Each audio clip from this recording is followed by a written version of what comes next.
तेरा कलाम रहेगा कायम पहाड़ जब ना रहे खुदाया, तेरे मुंह की एक बात भी टलेगी ना चाहे कुछ भी हो। यूसिया बादशाह मंजरे आम हुआ और खुदावंद ने उसे एक अजीम बहाली के लिए इस्तेमाल किया जिसके बारे में कई नस्लों ने बात की। यूसिया कौन है? उसने ऐसा क्या किया कि खुदावंद ने उसे इस्तेमाल किया? तौबा का तस्वुर क्या है जो खुदावंद का कलाम हमें सिखाता है? क्या ये हमारी अंदरूनी हालत का बैरूनी इकरार है या इसे साबित करने के लिए इक़दाम की जरूरत है? अगर तौबा का मतलब सिम्मत बदलना है तो वो फैसले क्या थे जो यूसिया ने किए ताकि बादशाही की सिम्मत बदल सके?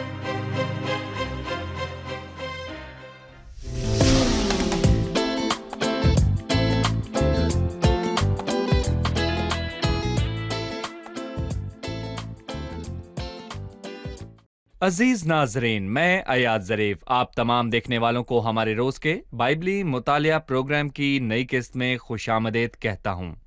इस प्रोग्राम में हम बाइबल मुकद्दस की तमाम किताबों यानी पैदाइश ता मुकाशफा, इन सब किताबों का तफसीली मुतालिया पेश कर रहे हैं।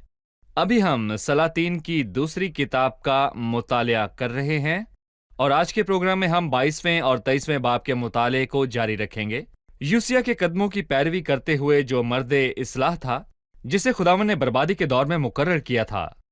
लेकिन प्रोग्राम का बाकायदा आगाज करने से पहले मैं खादमीन को खुशामदीद कहूंगा। डॉक्टर एसाम खुशामदीद। बहुत शुक्रिया भाई इसाक खुशामदीद। खुदावंद आपको बरकत दे। जी शुक्रिया। साथ ही स्टूडियो में आए दीगर मेहमानों को भी खुशामदीद। भाई इसाक, गुज़िश्ता किस्त में हम उन इक़दाम के बारे में बात कर रहे थे जो यूसिया ने इस्लाह करने के लिए उठाए। वो इक़दाम एक दफा फिर दोहरा दीजिए और हमें यह भी बताएं कि इसके बाद यूसिया ने इस्लाह करने के लिए क्या किया। हमने कहा था कि यूसिया ने सबसे पहले अपने आप से शुरू किया, लिहाजा उसने खुदावंद की राहों और अपने बाप दाऊद की राहों पर चलना शुरू किया। उसने वो काम किया जो खुदावंद की निगाह में ठीक था और दाएं या बाएं हाथ के मुख्तलिफ न मुड़ा। और उसके बाद उसने अपने दायरे से आगाज किया। एक बादशाह की हैसियत से उसने यरूशलेम को ऊंचे मुकामों और उन चीज़ों से पाक करना शुरू किया जो उसके बाप अमून और दादा मनसी ने की थी। और उसके बाद वो कलाम खुदा की तरफ रजू लाया। उस वक्त एक अजीब चीज़ वाक़या हुई कि मूसा की शरीयत की किताब खुल गई। दर हकीकत ये लफ्ज़ी तौर पर नहीं बल्कि इखलाकी और रूहानी तौर पर लोगों की ज़िंदगियों से खो गई। लिहाजा उन्होंने इसकी तलाश शुरू कर दी। खिलकिया काहिन ने इसे ढूंढ लिया और हैरान कुन बात यह है कि ये हैकल से मिली। इससे मालूम होता है कि हैकल में कोई भी नहीं जाया करता था और ऐसा लगता है कि हैकल महज एक स्टोर रूम बन चुकी थी जिसमें पुरानी चीजें रखी जाती जो लोगों के इस्तेमाल में ना हो। ये एक तबाही है और खुदावंद के फजल की वजह से इन्हें शरीयत की किताब मिली और बाद में हमने देखा कि उसके सामने शरीयत की किताब पढ़ी गई और उस शख्स को छुआ और फिर उसने अपने कपड़े फाड़े ताकि ये जाहिर करे कि वो हर वक्त ऐसे कामों में मगन थे जो कलाम खुदा के खिलाफ थे। बहाली के लिए कलाम खुदा की तरफ से रजू लाना एक बहुत अहम हकीकत है। कलाम खुदा पर रजू लाने से क्या मुराद है?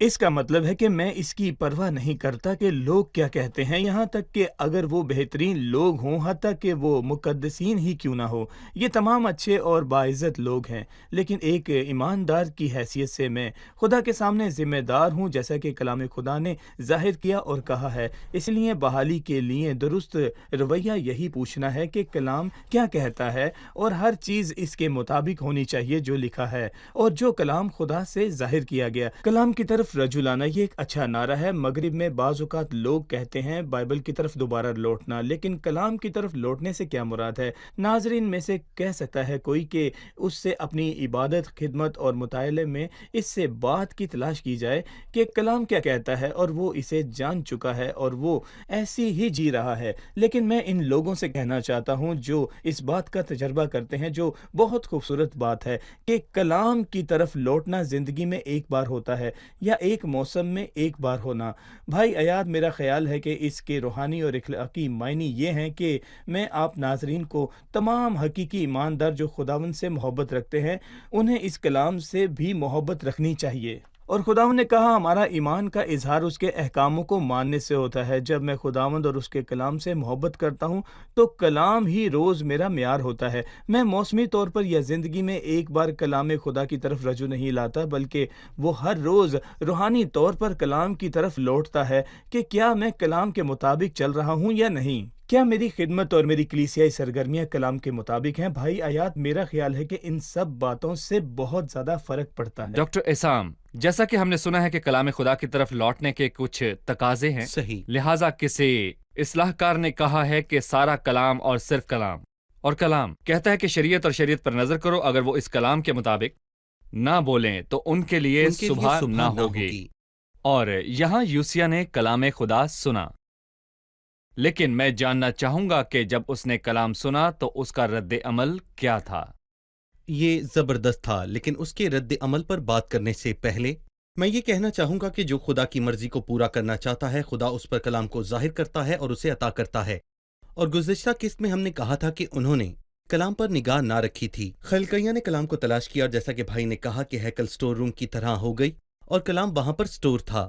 وہ خداوند سے دور چلے گئے تھے کیونکہ انہوں نے کلام کی تحقیر کی۔ جب خدا نے یوسیہ کے دل میں خواہشات کو پیدا کیا تو اس نے اسے کلام دیا، اور کسی نے اسے کلام کو ڈھونڈنے پر لگا دیا، اور جب اسے مل گیا اور جیسے ہی اس نے سنا کہ یہ کلام مقدس ہے تو یوسیہ نے بحث نہیں کی۔ اور یہ اہم بات ہے کیونکہ آج کل کے دور پر کلام پر مناظرے یا بحث کے طور پر ہی بات کی جاتی ہے، اور اسے ذہن کے تابع کیا جاتا ہے۔ اور جیسا کہ کلام کہتا ہے، اس نے اپنے آپ کو کلام کے تابع کرنے کی کوشش نہیں کی۔ میں چیزیں پسند کرتا ہوں اور دوسروں کو ناپسند کرتا ہوں، اور میں کلام کو اپنی مرضی کے مطابق موڑنے کی کوشش کرتا ہوں۔ یہ بہت خطرناک چیز ہے۔ خداوند نے یسایہ 55 میں کہا، اسی طرح میرا کلام جو میرے منہ سے نکلتا ہے ہوگا، وہ بے انجام میرے پاس واپس نہ آئے گا، اور جو کچھ میری خواہش ہوگی وہ اسے پورا کرے گا۔ انسان کے وجود میں کلام ایک ہتھوڑا ہے جو چٹان کو کچلتا ہے۔ یہ بحث کرنے یا پھر یہ مناظرہ کرنے کے لیے نہیں ہے، بلکہ یہ فرما برداری کے لیے ہے۔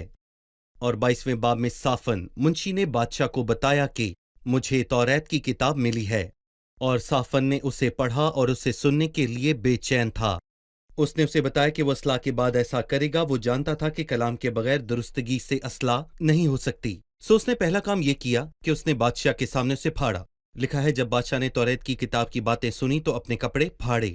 وہ کس قدر تابع دار تھا جب اسے پتا چلا کہ خدا کا کلام جو کہتا ہے اور جیسے وہ زندگیاں گزار رہے ہیں اس میں فرق ہے، تو بادشاہ نے اپنے کپڑے پھاڑے۔ اور اس سے پہلے کہا گیا کہ اس نے اپنے دل کو اپنے کپڑوں سے پہلے پھاڑ دیا تھا، کیونکہ اسے کلام مقدس نے چھوا تھا۔ اس نے کہا، تم جا کر میری اور سب لوگوں اور سارے یہودا کی طرف سے خداوند سے دریافت کرو۔ یہ شخص زبردست ہے۔ اس نے خود کو لوگوں کے ساتھ جوڑا، اور اس نے شریعت کے مطابق دیکھا کہ خداوند کیا کہہ رہا ہے، اور اس کے بعد وہ خلدہ نبیہ کے پاس گیا۔ لیکن اس کے بعد جو کام اس نے کلام مقدس کے حوالے سے کیا وہ یہ ہے کہ اس نے صرف خود کلام مقدس نہ پڑھا، بلکہ وہ اس کلام مقدس کو سب کے سامنے پڑھنا چاہتا تھا۔ اور 23ویں باب کی 2 آیت، اور بادشاہ خداوند کے گھر میں گیا، اور اس کے ساتھ یہودا کے سب لوگ اور یروشلم کے سب باشندے اور کاہن اور نبی اور سب چھوٹے بڑے آدمی تھے، اور اسے جو عہد کی کتاب خداوند کے گھر میں ملی تھی اس کی سب باتیں ان کو پڑھ کر سنائیں۔ بادشاہ ستون کے برابر کھڑا ہوا اور خداوند کے حضور عہد باندھا۔ اس نے فوراً اسے پڑھا، اس نے اپنے کپڑے پھاڑے اور اس کا دل چاک ہو گیا، اور اس نے خداوند سے دریافت کرنے کو بھیجا۔ اس نے کہا کہ کلام کا تعلق صرف میرے ساتھ نہیں بلکہ اس کا تعلق تمام لوگوں کے ساتھ ہے۔ چنانچہ وہ ستون کے برابر کھڑا ہوا اور اسے تمام لوگوں کے ساتھ پڑھا، اور اس نے خداوند کی پیروی کرنے اور اس کے حکموں پر عمل کرنے کے لیے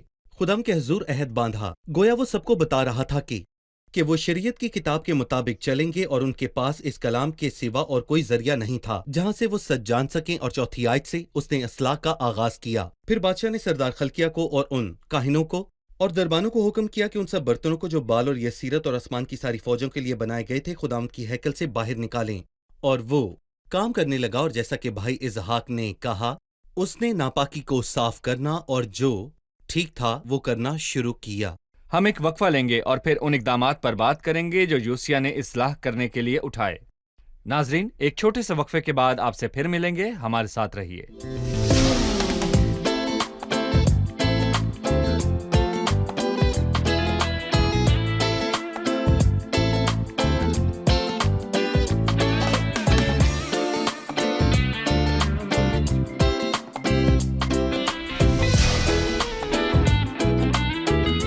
खुश आमदीद। आइए अपने मुताले को जारी रखते हैं। भाई इसहाक, यूसिया ने जो इकदामात उठाए वो तौबा के इकदाम थे।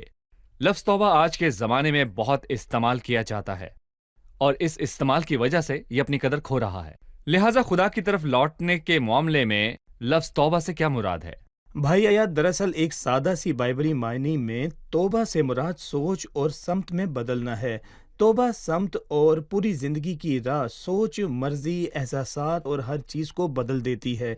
मैं खुदा की तरफ अपनी पीठ और दुनिया की तरफ अपना चेहरा रखता हूँ और लोगों के असूलों पर, हालात और खुदावन के सिवा हर चीज़ की परवाह करता हूँ। लेकिन तौबा के बाद समत बदल जाती है। मैं अपना चेहरा खुदा की तरफ करता हूँ और उसकी तरफ आता हूँ और कहता हूँ, ए खुदावन, तू मुझसे क्या चाहता है? क्या मैं करूँ? अब तू मेरा मालिक है। ए मेरे मालिक, अब मैं अपना नहीं रहा और अब लोग मेरी क़यादत नहीं करेंगे, नहीं बल्कि तू मेरी क़यादत करेगा। और अब मैं हर चीज़ से मुंह मोड़कर तेरी तरफ रजू लाता हूँ।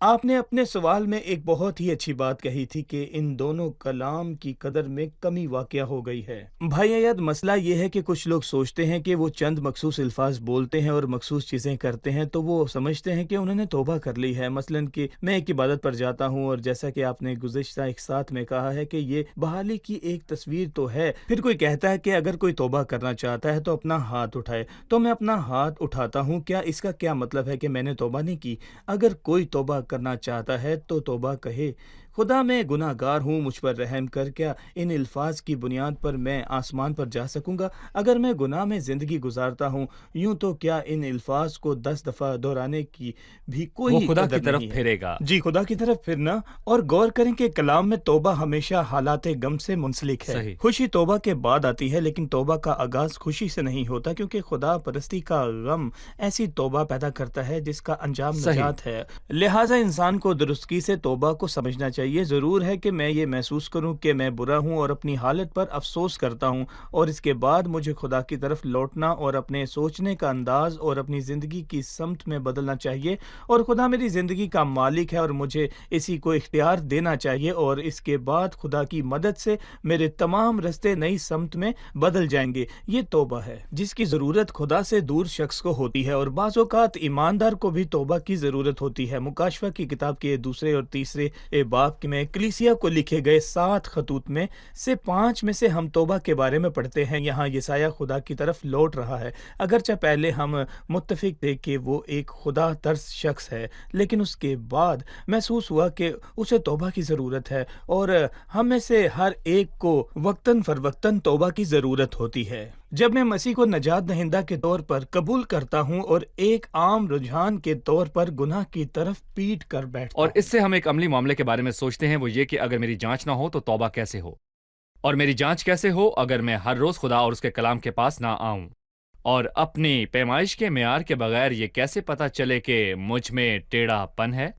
चुनाचे इस तरह मैं हर रोज खुदा के पास आता और कहता हूं कि मुझे इलाही लैब, इलाही रोशनी और इलाही स्कैनर में जांच। और जब खुदा गलती की तरफ इशारा करता है तो मुझे तौबा करनी और अपने दिल को खुदा की तरफ फेरना है। इसीलिए खुदा का कलाम पहले आया। सही। देखिए, मैं ये कहूंगा कि हकीकी तौबा के लिए तौबा का सबूत भी होना चाहिए। मसलन जब कोहे किरमल पर एलिया लोगों को तौबा की तरफ ले जाना चाहता था तो उसने कहा, अगर खुदावंद ही खुदा है तो उसके पैरों हो जाओ, और अगर बाल है तो उसकी पैरवी करो। और जब आग आई तो वो चिल्लाए, खुदावंद ही खुदा है। चुनांचे इसका सबूत होना चाहिए, और सबूत क्या था? बाल के नबी जो उन्हें हुक्म देते थे और वो जो उनकी पैरवी करते थे ज़िबा होने जा रहे थे, और वो जो उन्हें हुक्म दिया करते थे तबाह होने जा रहे थे। लिहाजा हर वो चीज़ जो मुझे हुक्म देती और खुदा के खिलाफ है उसे तबाह होना चाहिए। सही। अब मैं चाहूंगा कि मेहमानों में से एक सवाल लिया जाए। हम यहाँ हौसिया और लोगों में तौबा की बहुत वाज़िया खसूसियात देखते हैं। हौसिया ने अपने कपड़े फाड़े और काहिन और मुंशी से कहा कि वो खुदावंद से दरियाफ्त करें, और उसके बावजूद आयात 16 और 17 में खुदावंद का जवाब था कि एक अदालत होने वाली है, सारा जलाल उसको मिले। जब हौसिया और उनके लोगों ने तौबा कर ली तो फिर उनकी अदालत क्यों की गई? तौबा कर लेने के बावजूद अदालत होना क्यों जरूरी था? यूसिया के हवाले से गुफ्तगू का आगाज 19वीं आयत से होता है, चूंकि तेरा दिल नरम है, और जब तूने वो बात सुनी जो मैंने इस मुकाम और उसके बाशिंदों के हक में कही کہ وہ तबाह हो जाएंगे और लानती भी ठहरेंगे, तो तूने खुदाम के आगे आजिज़ी की और अपने कपड़े फाड़े और मेरे आगे रोया, सो मैंने भी तेरी सुनी। खुदाम फरमाता है कि यूसिया की तौबा को खुदा ने सुना और जवाब दिया। और लिखा है कि यूसिया की जिंदगी में लोगों के हवाले से जो उसके इर्द गिर्द थे बहाली वाज़े थी। लेकिन यहाँ पर मैं ये कहना चाहूँगा कि हम ये नहीं पढ़ते कि लोगों ने अपने कपड़े फाड़े, मसलन लोगों की तौबा के आसार यहाँ पर वाज़े तौर पर ज़ाहिर नहीं हुए। दूसरी चीज़, ये इज्तमाई अमल है और खुदावंद के नज़दीक तौबा की बुनियादें क्या हैं? उसने कहा, खुदावंद यूँ फरमाता है कि मैं इस किताब की उन सब बातों के मुताबिक जिनको शाह यहूदा ने पढ़ा है और इस मुकाम पर और इसके बाशिंदों पर बला नाज़िल करूँगा। ये कदीम अल्फाज हैं जो इन तवील सालों में लोगों की तारीख पर लागू हुए थे, क्योंकि उन्होंने मुझे तर्क किया और गैर माबूदों के आगे बखूर जलाया ताकि अपने हाथों के सब कामों से मुझे गुस्सा दिलाएं। सो मेरा कहर इस मुकाम पर भड़केगा और ठंडा ना होगा। लिहाजा यूसिया को तौबा से अस्तिस्ना हासिल होने की बुनियादें हैं और तौबा के इजहार के लिए ज़रूरी बुनियादें हैं, और बाज़ुकात हम महसूस करते हैं कि चंद आंसू और जज्बाती असरात इलाही गज़ब को रोक देगा। लेकिन खुदावंद जो दिलों को जानता है और दिल की तौबा की हकीकत से वाकिफ है, यकीनन पुरखुलूस तौबा का जवाब देता है। अगर हकीकी दिली तौबा नहीं की जाती तो इलाही अदालत का आना लाजमी है, और जब इलाही अदालत के पहिए चलते हैं तो कोई चीज़ उन्हें रोक नहीं सकती। लेकिन खुदावंद ने बहुत सारे मौके दिए और यहूदा और इसराइल के लिए बहुत सारे नबी मुकर्रर करता रहा, और हम जानते हैं कि इस वाक़े से पहले इसराइल असीरी में गया, लेकिन यहूदा ने इसराइल की बदकारी से सबक नहीं सीखा और यहूदा ने बुराई नहीं छोड़ी, बुराई करता रहा। बादशाह ने तौबा की, उसे छोड़ दिया जाएगा, लेकिन लोगों ने तौबा नहीं की और आखिरकार जिन्होंने तौबा नहीं की उनकी अदालत हुई। सही। भाई इसहाक, जैसा कि आपने इस किस्त में कहा कि तौबा जुबानी नहीं थी और हर तौबा के इजहार और सबूत होते हैं कि ये सच्ची तौबा है। यूसिया ने कौन से इकदाम उठाए जो उसकी तौबा को हकीकी बनाते हैं? क्या उसने ऐसे काम किए जो तौबा के मुआफिक थे? दूसरे सलातीन के 23वें बाब की चौथी आयत से शुरू करके एक सरसरी जायजा लेते हैं। फिर बादशाह ने सरदार काहिन खालिके को, उन काहिनों को जो दूसरे दर्जा के थे, उसकी हैकल को साफ करना शुरू किया और दरबानों को हुक्म किया कि उन सब बर्तनों को जो बाल और यसीरत और आसमान की सारी फौज के लिए बनाए गए थे खुदावंद की हैकल से बाहर निकालें। और उसने यरूशलेम के बाहर कंदरून के खेतों में उनको जला दिया और उनकी राख बैतेल पहुंचाई। गोया वो खुदावन से कहना चाहता था कि वो अपने पाक मुकाम को साफ करने वाला है और वो अपना जलाल जाहिर करे, और उसके बाद उसने बुत परस्त काहिनों को हटा दिया और उन्हें भी जो बाल और सूरज और चांद और सितारों और आसमान के सारे लश्कर के लिए बखूर जलाते थे माकूफ कर दिया। और उसके बाद वो यसीरत को खुदावंद के घर से यरूशलेम के बाहर कंदरून के नाले पर ले गया, और फिर उसने मकानों को जिनमें औरतें यसीरत के लिए पर्दे बुना करती थीं ढा दिया। ये जबरदस्त बात है। उसने ना सिर्फ उस मुकाम की परवाह की जहां खुदावंद क़याम किया करता था, बल्कि उसने खुदा के लोगों की इखलाकी हालत की भी परवाह की। और भाई याद, ये दोनों चीजें इनसे मुंसलिक हैं। खुदा के घर में उसकी पाकीज़गी का ख्याल रखना उनके घरों में खुदा के लोगों की इखलाकी हालत का अक्स है। 7वीं आयत, उसने लितियों के मकानों को जो खुदावंद के घर में थे जिनमें औरतें यसीरत के पर्दे बुना करती थी ढा दिया। बेशक बुतों की परस्तिश नापाकी और गज़ब व अज़ाब से भरी हुई थी, और उसने यहूदा के शहरों से सब काहिनों को लाकर ऊंचे मकानों पर नजासत डलवाई। और 8वीं आयत, और उसने फाटकों के उन ऊंचे मकामों को जो शहर के नाजिम यशवा के फाटक के मदाखिल को थे गिरा दिया, और उसने उन घोड़ों को दूर कर दिया जिनको यहूदा के बादशाहों ने सूरज के लिए मखसूस किया। और उसने पाक सतूनों को तोड़ डाला और लकड़ी के यस्तरों को काट डाला। और उसने सतूनों को टुकड़े टुकड़े कर दिया और यसीरतों को काट डाला। और उसने मशरिक में ऊंचे मुकामों पर नजासत डलवाई। उसने बहुत सारी अच्छी चीजें की और ऊंचे मुकाम को जला दिया और उसे कूट कूट कर खाक कर दिया और यसीरत उसने को जला दिया, सफाई यहाँ करवाई। तक कि वो खुदा के बंदा की कब्र तक पहुंच गया जिसने पहले सलातीन के 13वें बाब के बारे में पेशगोई की थी। देखिए, मैं खूबसूरत कहूंगा अल्फाज। कि यहाँ हर बादशाह ने बहुत सारी डॉक्टर तबाहियां एसाम, की। ये बहुत सालों का हर मजमूआ है। बादशाह जो आया उसने तबाहियां की, और फिर 20 बादशाहों तक ऐसा ही होता रहा। यहाँ तक कि न सिर्फ सैकड़ों साल यहूदा तक। के बादशाहों बल्कि इसराइल के बादशाहों ने भी बुरे काम किए। ऐसा ही हुआ। बस वो ये सब कुछ साफ कर रहा था। दर और हकीकत ये एक बेशक मुश्किल ये मिशन एक था, बहुत मुश्किल मिशन था। और इस्लाहकारों का मिशन हमेशा मुश्किल होता है। जी जो सही। खुदा के साथ काम करना चाहता है जरूर जानता है कि काम मुश्किल है, लेकिन खुदा का हाथ उस पर रहेगा। सही। میں یہاں پر ایک چھوٹا سا وقفہ لینا چاہوں گا، پھر ہم مہمانوں کے سوالات کے ساتھ حاضر ہوں گے. ہمارے ساتھ رہیے.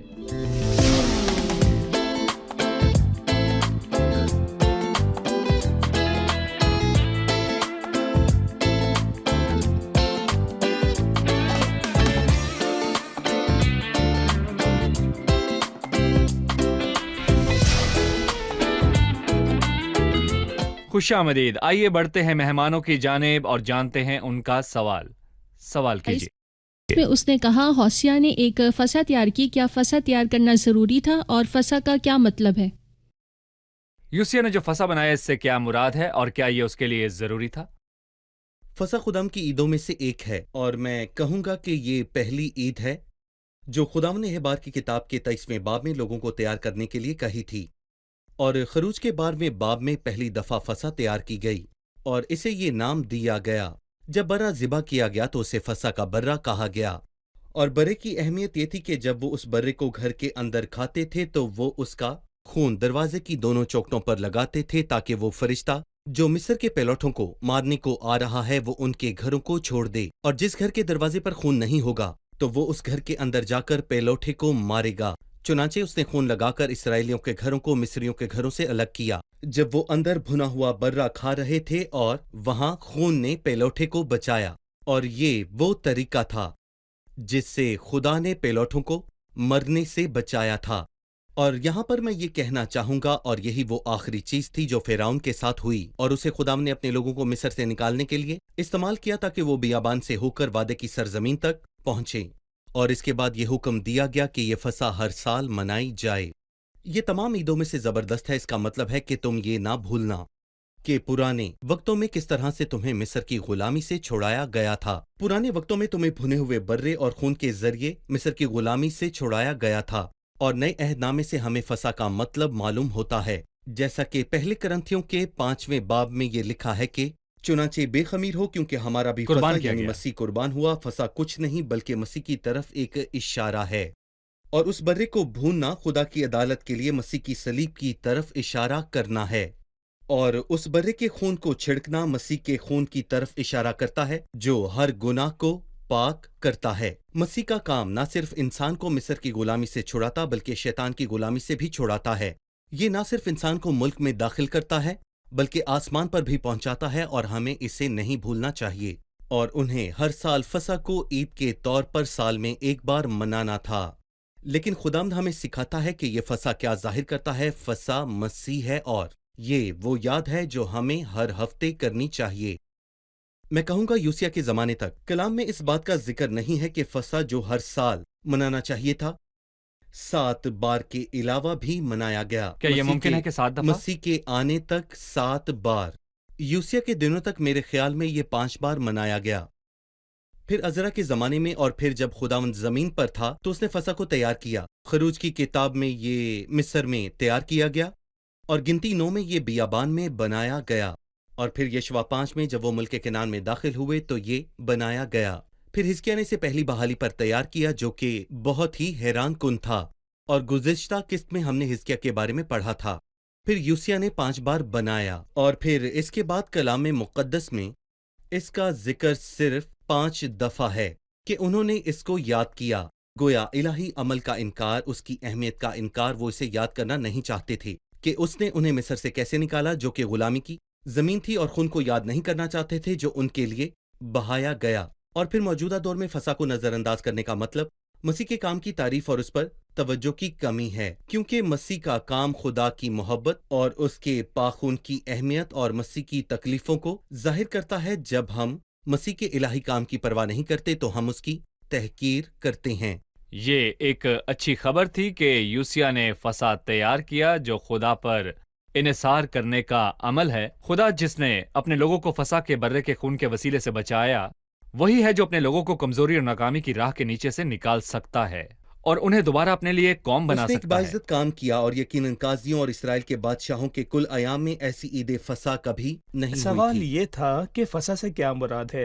وہ لوگ جو اصلی زبان کے واقف ہیں وہ کہتے ہیں کہ یہ لفظ ایک مصری لفظ پاشکا سے نکلا ہے، جس کا پاشکا۔ مطلب ہے کہ حفاظت کے لیے پروں کو پھیلانا، اور جیسے کہ ڈاکٹر اسام نے کہا کہ پروں کو پھیلانے کا عمل جو مسیح نے ایک دفعہ کیا یاد ہے۔ پہلا فسح جو بنایا گیا وہ ایک آئین تھا، لیکن باقی ایک یاد ہے۔ ہم نے ابھی ایک خوبصورت حصہ دیکھا جہاں لکھا، اور یقیناً قاضیوں کے زمانہ سے جو اسرائیل کی عدالت کرتے تھے اور اسرائیل کے یہودا کے بادشاہوں اور بادشاہ۔ یہودا کے بادشاہوں سے کل ایام میں ایسی عید فسح کبھی نہیں ہوئی۔ فسح تیار کیا گیا۔ جی بہت اچھا تھا۔ یہ 14ویں تاریخ کو بنایا گیا، لیکن دوسرے مہینے کی دوسری چیز، یوسایا نے اسے پہلے مہینے کی 14ویں تاریخ کو بنایا تھا۔ اس کے وقت میں کس کا دور زیادہ برا تھا، حزقیہ کا یا یوسایا کا؟ یوسایا کا دور بدتر تھا۔ یوسیا کا اس دور۔ سے میں ایک بہت خوبصورت تعلیم لے سکتا ہوں۔ بہترین فسح بدترین حالت میں تیار کیا گیا، جو خدا کا فضل ہے۔ آج کل ہم ہفتے کے شروع میں عید بناتے ہیں، عشاء ربانی یا خدا کی میز، تو ہم کہتے ہیں کہ ہمارا دور زیادہ مشکل ہے، بغاوت کے دن، لیکن خدا ہمیں حیرت انگیز طور پر دینے پر قادر ہے، اور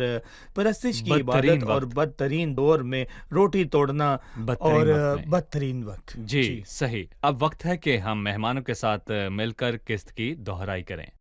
بتائیے کہ یوسیا نے کلام خدا کو کیسے قبول کیا اور شریعت کے الفاظ پر کیسا رد عمل دیا؟ جب اسے پہلی دفعہ شریعت ملی تو اس نے فوراً اسے پڑھا اور ملتوی نہیں کیا، اور کلام نے اس کے دل میں داخل ہوا اور اسے چاک کیا۔ چنانچہ اس نے اپنے کپڑے پھاڑے جب اسے معلوم ہوا کہ لوگ خداوند کے کلام کے خلاف کام کر رہے ہیں، اور اس کے بعد اس نے اپنے اور لوگوں کے لیے خداوند سے دریافت کیا، اور جب اس نے لوگوں کے سامنے شریعت پڑھی تو ان کو یہ کلام بتایا، اور اس نے ان کے سامنے خداوند کی پیروی کرنے اور اس کے حکموں کو ماننے کا عہد باندھا۔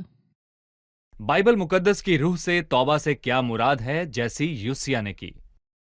توبہ سے مراد سوچ اور سمت کا تبدل ہونا ہے، جو آخرکار پوری زندگی کی سمت بدل دیتی ہے۔ یہ ایک نظریاتی، رضاکارانہ اور جذباتی تبدیلی ہے، اور توبہ محض چند الفاظ کو دہرانے کا نام نہیں ہے، جیسے خدا میں گنہگار ہوں، مجھ پر رحم کر، یا مخصوص رویے جیسے کہ ہاتھ کھڑا کرنا جبکہ گناہ کرنا بند نہ کیا ہو، شریر اپنی راہ کو ترک کرے اور بدکار اپنے خیالوں کو، اور وہ خداوند کی طرف پھرے اور وہ اس پر رحم کرے گا۔ نیز توبہ کے ساتھ ایک ثبوت بھی ہونا چاہیے، جیسا کہ ایلی اور لوگوں نے بال کے نبیوں کے ساتھ کیا جب انہوں نے انہیں تباہ کر دیا۔ چنانچہ مجھے ہر روز وہ چیز تباہ کر دینی چاہیے جو خدا سے دور کرتی ہے۔ صحیح۔ خدا آپ سب کو برکت دے۔ خادمین کا بھی شکریہ۔ ہم خدا اگلی برکت قسط دے۔ میں اپنی گفتگو کو جاری رکھیں گے، جو دوسرے سلاطین کی آخری قسط ہوگی۔ تیرا کلام رہے گا قائم، پہاڑ جب نہ رہے خدایا، تیرے منہ کی ایک بات بھی ٹلے گی نہ، چاہے کچھ بھی ہو۔